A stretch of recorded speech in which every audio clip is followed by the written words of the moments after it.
Lo que importa es fundamentalmente tener en cuenta que cuando hay evacuación, ¿sí?, muchas personas van a refugios o a lugares comunes, con lo cual hay que tener mucho cuidado con aquellas enfermedades que se transmiten de persona a persona, porque hay mucha cantidad de gente, claro, mayor en lugares concentración, pequeños, mayor concentración, y bueno, y ahí nosotros hacemos especial hincapié en las enfermedades respiratorias, tanto en adultos como en niños, y sobre todo en niños. Por eso es importante reforzar la vacunación contra la gripe, porque esta es una de las causas que favorece la transmisión de la gripe. Bien, pero ¿hay, digamos, algún tipo de enfermedad que prolifere a raíz de las inundaciones?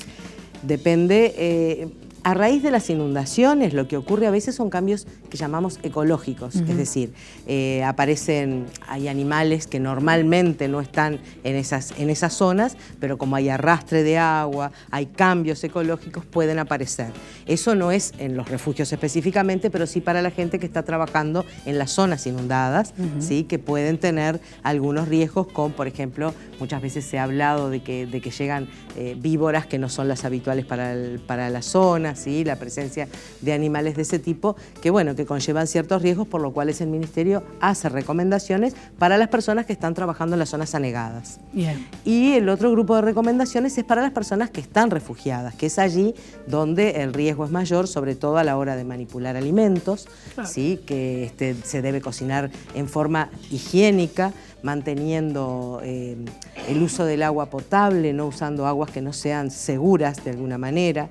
Tiene mucha importancia en el caso de los niños, ¿sí?, si los niños deben utilizar agua para preparar cualquier alimento o hacer mamaderas, por ejemplo, tiene que ser agua preferentemente embotellada si hay dudas de que que el agua pudiese estar contaminada. Hay un brote. Las paperas son, digamos, es una enfermedad viral. Es una enfermedad que era muy frecuente previo a la aparición de la vacuna, ¿sí?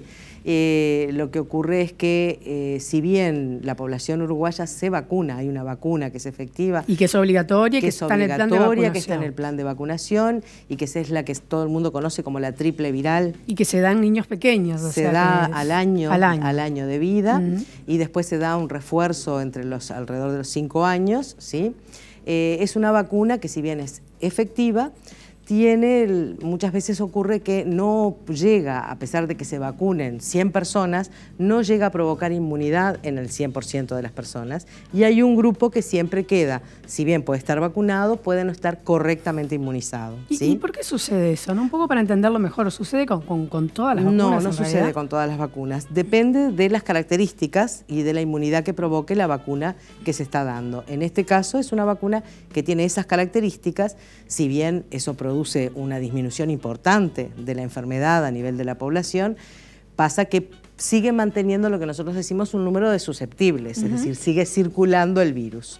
De todas formas es una enfermedad bastante benigna en la gran mayoría de los casos, ¿sí?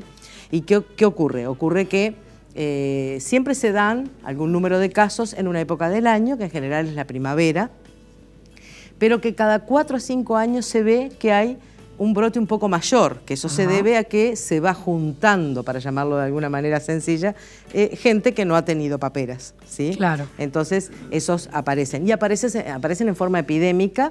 Aparece un caso sobre todo en lugares cerrados, como pueden ser en escuelas, liceos, clubes, ¿sí?, que están en contacto permanente, y bueno, allí aparece un caso, y en general aquellos que no han quedado correctamente inmunizados o no se vacunaron por algún motivo X, empiezan a tener estos cuadros de paperas y generan los brotes. En general es una enfermedad viral que tiene al principio los síntomas característicos de las enfermedades virales, es decir, fiebre, malestar general, provoca un poco de sueño, cansancio, falta de apetito, ¿sí? Pero aparece inmediatamente y en forma característica la inflamación de las glándulas salivales más grandes, que son las parótidas, y aparece ese aspecto de cara hinchada, sí, cachetón. Exactamente, que es muy característico y que permite hacer el diagnóstico, que es fundamentalmente clínico, ¿sí? Rápidamente se hace.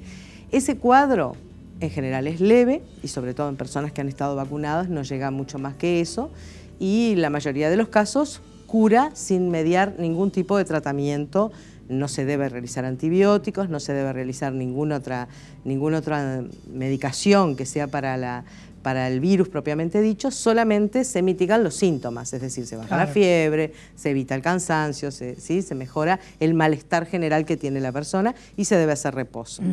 En algunos casos puede haber alguna complicación y afectar algunas otras zonas, y en general en los hombres es típico, y por eso se habla de la afectación testicular.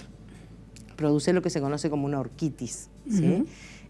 No ocurre en todos los casos, pero en algunos casos ocurre. Eso implica dolor testicular importante, que también motiva la consulta y que puede ser parte del cuadro clínico. Normalmente queda en eso.